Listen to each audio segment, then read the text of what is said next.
l'arc-en-ciel s'est brisé en 1 million de morceaux scintillants au moment où Kaito, dans sa témérité juvénile, a osé le traverser en volant. Le ciel, autrefois un arc d'espoir vibrant, était maintenant une toile de lumière tourbillonnante et fracturée. Un silence s'est abattu sur la forêt alors que chaque créature s'est arrêtée, stupéfaite par la perte soudaine de son arc-en-ciel bien-aimé. Kaito, rongé par la culpabilité, atterrit lourdement sur une branche couverte de mousse, ses plumes brillantes semblant maintenant ternes. Il savait qu'il avait fait quelque chose de terrible, quelque chose qui avait volé sa joie à la forêt. Une larme s'échappa de son œil, une minuscule gouttelette reflétant la lumière fracturée. « Il est parti !» murmura une voix proche. Pyrrha, une petite grenouille vert vif aux yeux dorés, se rapprocha en sautillant, son regard fixé sur les restes brisés dans le ciel. L'arc-en-ciel, il nous apportait de l'espoir à tous. Kaito, toujours accablé de regrets, baissa les yeux sur Pyrrha. « Je ne voulais pas », marmonna-t-il, sa voix à peine audible au-dessus du bruissement des feuilles. « J'étais juste curieux. »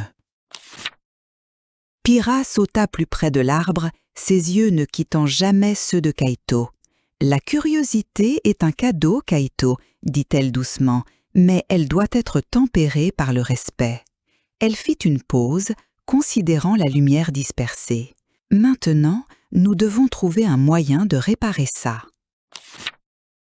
La tête de Kaito se redressa. « Réparer ça? Mais comment? Il est brisé en 1 million de morceaux !» Le désespoir menaça de l'envahir à nouveau, mais le calme de Pyrrha lui donna une lueur d'espoir. « Ensemble, » dit Pyrrha, ses yeux dorés brillants de détermination. « Nous allons rassembler la lumière, morceau par morceau. Cela prendra du temps, mais nous pouvons le faire. » Et ainsi, ils commencèrent.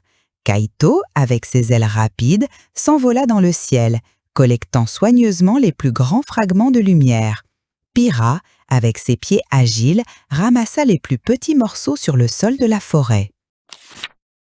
Les jours se sont transformés en semaines alors qu'il travaillait sans relâche. Les ailes de Kaito lui faisaient mal et les pieds de Pyrrha étaient douloureux, mais ils n'ont jamais abandonné. Chaque morceau de lumière qu'ils collectaient les rapprochait de leur objectif.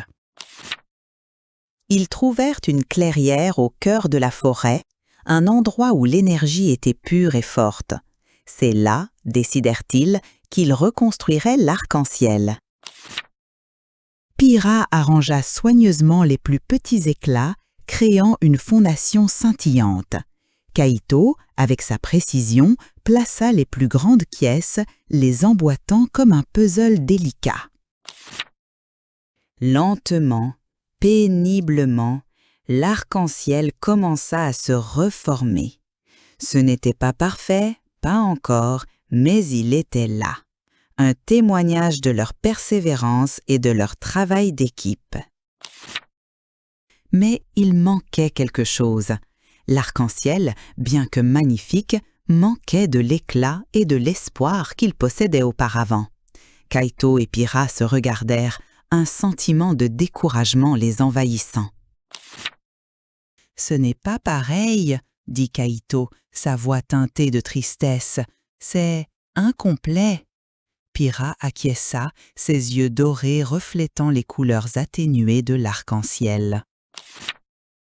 Soudain, une douce brise traversa la clairière, emportant avec elle le léger parfum des fleurs sauvages. Pyrrha ferma les yeux, écoutant les murmures du vent.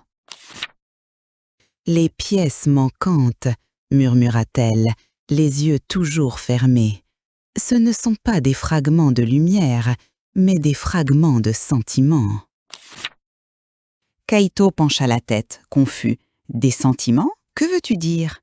Pyrrha ouvrit les yeux et sourit doucement. La joie, la gentillesse, l'amour, l'espoir, ce sont les vraies couleurs de l'arc-en-ciel. Et ainsi, ils repartirent, cette fois non pas pour collecter des fragments de lumière, mais pour rechercher des actes de gentillesse et des moments de joie au sein de la forêt. Ils ont regardé une famille d'écureuils partager des noix, chacun offrant les meilleurs morceaux à l'autre. Ils ont vu un cerf aider un faon perdu à retrouver sa mère. Avec chaque acte de gentillesse qu'ils observaient, une nouvelle couleur s'épanouissait dans l'arc-en-ciel. Le rouge de l'amour, le jaune de la joie, le bleu de l'espoir. Chaque nuance remplissait l'arc d'une vie vibrante. Les créatures de la forêt, sentant le changement, ont commencé à se rassembler dans la clairière. Elles ont apporté avec elles des cadeaux de fleurs, de baies et de chansons, chacune ajoutant sa propre contribution unique à la reconstruction de l'arc-en-ciel. Kaito et Pyrrha ont regardé avec émerveillement les couleurs finales remplir l'arc-en-ciel. C'était plus beau qu'avant, pas seulement un reflet de la lumière, mais un témoignage du pouvoir de la gentillesse et de la communauté. L'arc-en-ciel s'étendait à travers le ciel, ses couleurs se reflétant dans les yeux de chaque créature. La forêt était remplie d'un sentiment renouvelé d'espoir et de joie. Kaito regarda Pyrrha, un sourire sincère sur son visage. « Nous l'avons fait », dit-il, sa voix remplie de gratitude. « Nous avons reconstruit l'arc-en-ciel, ensemble. » Pyrrha sourit en retour. « La beauté n'est pas perdue, Kaito, dit-elle. Elle peut être reconstruite, plus forte et plus brillante lorsque nous travaillons ensemble avec la gentillesse dans nos cœurs. »